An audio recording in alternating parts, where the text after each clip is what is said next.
Ahora saludo vía telefónica a Gustavo Ampugnani, director ejecutivo de Greenpeace México. Muy buenos días. Hola, buenos días, Carla.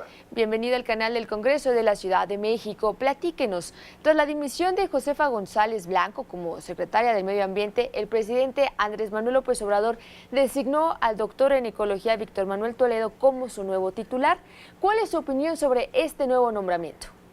Bueno, mira, yo creo que ha sido una muy buena elección porque el doctor Víctor Manuel Toledo tiene mucha trayectoria estudiando y trabajando en temas ambientales, ecología y su vinculación con las comunidades que habitan diferentes partes del territorio mexicano. Entonces tiene una visión social muy importante de la ecología, lo cual es muy bueno para un país tan diverso desde el punto de vista biológico, pero también cultural como es México. Claro, se señala a Víctor Manuel Toledo como uno de los defensores de la sustentabilidad y es uno de los fundadores de la nueva corriente de ecología política. ¿A qué se refiere con esto? Bueno, justamente se refiere a que el doctor Toledo es uno de los principales exponentes en México de vincular o hacer esta interfaz entre lo que conocemos como ecología clásica, este estudio de los ecosistemas y cómo interactúan las especies dentro de los ecosistemas desde el punto de vista biológico, vinculado a los aspectos sociales, o sea, cómo la gente interactúa con los ecosistemas, y eso ha sido, pues bueno, es como una lectura y una aproximación a los temas medioambientales que incluye esa visión social. Y por el lado de la sustentabilidad, pues bueno, es entender esto, ¿no? O sea, cómo los procesos de vinculación entre las sociedades y la naturaleza tienen que darse desde un punto de vista sostenible para evitar el deterioro y la destrucción del medio ambiente, porque a fin de cuentas, si los procesos de vinculación entre las sociedades y la naturaleza, los ecosistemas, derivan en procesos de deterioro ambiental, de destrucción y de agotamiento de los recursos, pues bueno, realmente las sociedades no son viables desde el punto de vista histórico, ¿no? O sea, claro, digamos, si uno o una sociedad destruye los recursos de los cuales depende, pues bueno, realmente esa sociedad va a tender a desaparecer, a pasarla muy mal. Y si eso lo extrapolamos a lo que está pasando hoy por hoy en el mundo, con el tema del cambio climático, la extracción de combustibles fósiles para poder quemarlos, pues bueno, de alguna manera retrata esta visión también, ¿no? O sea, los procesos de desarrollo que se han llevado a cabo en los últimos años a nivel global, también en México, pues realmente han visto a los recursos naturales como algo que hay que usar y se lo hace sin tener estos cuidados de mantenerlos para las generaciones futuras, ¿no? Así es donde a veces nos preguntamos, ¿no? ¿Por qué la sustentabilidad y la ecología política pues no van como que de la mano en algunos lugares del mundo, ¿no? Desafortunadamente la explotación de recursos, como bien menciona, pues muchas veces generan estos desastres y lo estamos viviendo, ¿no? Con el calentamiento global que desafortunadamente pues cada vez nos va afectando más.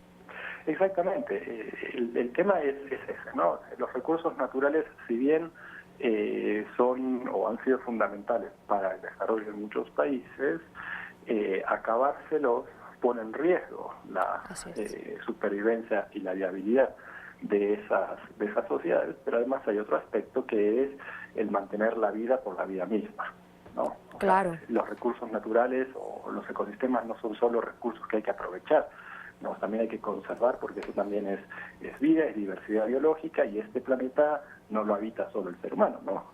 Nosotros convivimos con muchísimas otras especies de animales, de plantas, etcétera, que bueno, desde el punto de vista al menos nuestro, como nosotros pensamos en Greenpeace, bueno, tienen también una razón de ser en este ecosistema global que todos habitamos, que tiene que estar en equilibrio, ¿no? Claro. ¿El gobierno federal actual realmente tiene un plan sólido para enfrentar a los depredadores del medio ambiente? Pues mira, nosotros no lo hemos visto aún. Hemos digamos, seguido, por supuesto, como hacemos siempre, cuáles son las acciones que están tomando desde la Secretaría de Medio Ambiente Federal.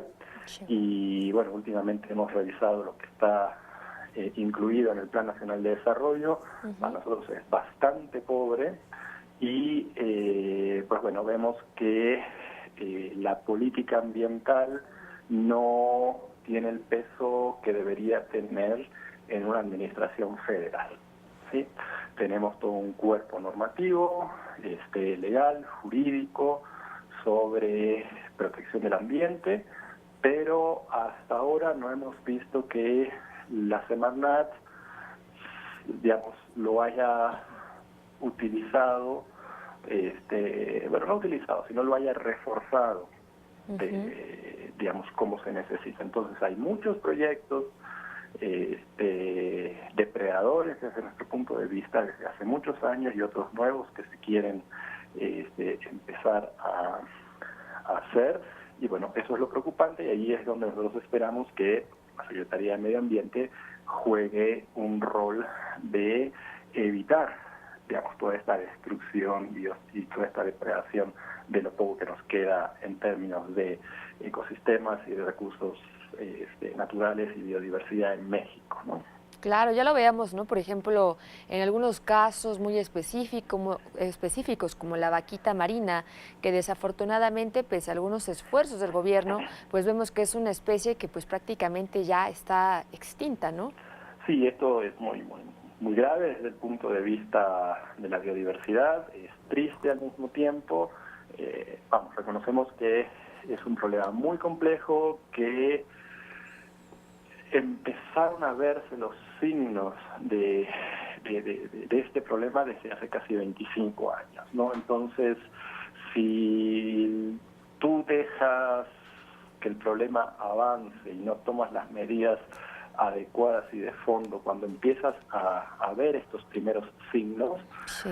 pues bueno, ya después, 25 años después, con una población tan pequeña y de esta especie endémica de México, que desde el punto de vista de genético y de cruzarse, digamos, de endogamia, si se quiere, de esta especie, es muy difícil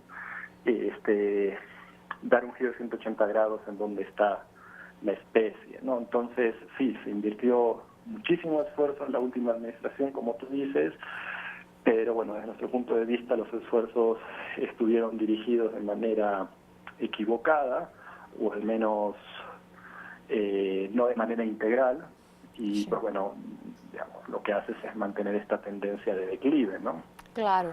A pesar del esfuerzo, que es Así es. lo grave, ¿no? Así es lo grave y lo lamentable también. ¿Qué se requiere, o más bien qué requiere el Estado mexicano para concretar esta protección al medio ambiente? Y pues también algo que preocupa, ¿no? Esta austeridad republicana ayudará a la protección y a mantener este equilibrio entre el medio ambiente y el desarrollo urbano. Mira, en realidad se requieren muchas cosas, ¿no? Yo creo que por un lado se requiere fortalecer el marco jurídico que ya tenemos, no solo a nivel estatal, a nivel federal, sino a nivel de los estados y a nivel de los municipios, ¿no? Hasta cierto punto puede llegar la federación, pero después hay mucho que queda en manos de los municipios. Por ejemplo, lo que tiene que ver con el territorio que tú decías, ¿no? Es una atribución más de municipios que de la federación. Por otro lado, el gran pendiente, si lo tenemos que resumir mucho, podríamos decir, pues bueno, en términos generales, México tiene un marco jurídico bastante bueno, es aceptable en materia de medio ambiente y protección del ambiente. Aquí el tema es cómo hacer cumplir la ley.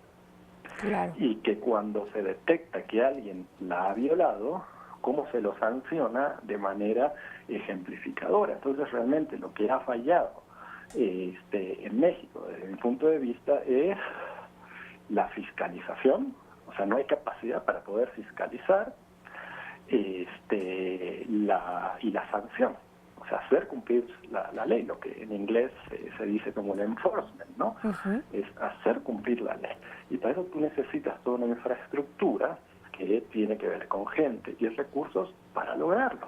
O sea, para fiscalizar hay que estar caminando, pues hay que salir a campo para fiscalizar que las áreas naturales protegidas realmente estén protegidas, no están siendo invadidas, puedan mantenerse sanas, los parques nacionales, vamos, y ahí nos podemos ir por diferentes temas específicos, ¿no? Entonces, eso es muy importante. Y pues sí, la austeridad republicana, vamos, todos estamos de acuerdo en que si hay fuga de dinero, el dinero público se ha ido o se ha desviado a cuestiones que nada tienen que ver con el interés público, sea corrupción, sobornos, etcétera, eso hay que cortarlo, ¿sí? Lo que nosotros no sabemos muy bien todavía es que vemos un recorte en el presupuesto de la Semarnat con respecto a lo que se tenía para el 2018, pero aún no identificamos si esos recortes eran de gastos suntuarios, digamos, por ejemplo, contratar mantelería, choferes, autos, gasolinas, etcétera, o eran recursos que tenían que ver con la capacidad de actuación de la Secretaría en términos de la Comisión Nacional Forestal, de la Comisión Nacional para la Biodiversidad, la CONABIO, o la Comisión Nacional de Áreas Naturales Protegidas, ¿no? Por ejemplo. Entonces, sí nos preocuparía que esta baja o sí nos preocupa que este recorte de presupuesto, pues bueno, afecta la operación y las capacidades que tiene la Secretaría para hacer su trabajo, ¿no? Y esto sería muy grave en un territorio que es muy grande, muy amplio, con muchos ecosistemas diversos, que a veces no es tan accesible, pero que alberga bolsones de biodiversidad que son altamente importantes, bueno, desde el punto de vista biológico, pero también cultural, ¿no? Lo que se conoce como la bioculturalidad, que es una visión también de los temas ambientales y sociales, de los cuales, pues bueno, el doctor Toledo también ha escrito y teorizado mucho, ¿no? Así es, Gustavo Ampugnani, director ejecutivo de Greenpeace México. Muchas gracias por conversar con nosotros esta mañana aquí en el canal del Congreso de la Ciudad de México de este tema tan importante pues para todos los ciudadanos y en general para todas las personas. Si nos lo permites, más adelante te estaremos buscando. Claro que sí, con mucho gusto, Carla. Muchísimas gracias.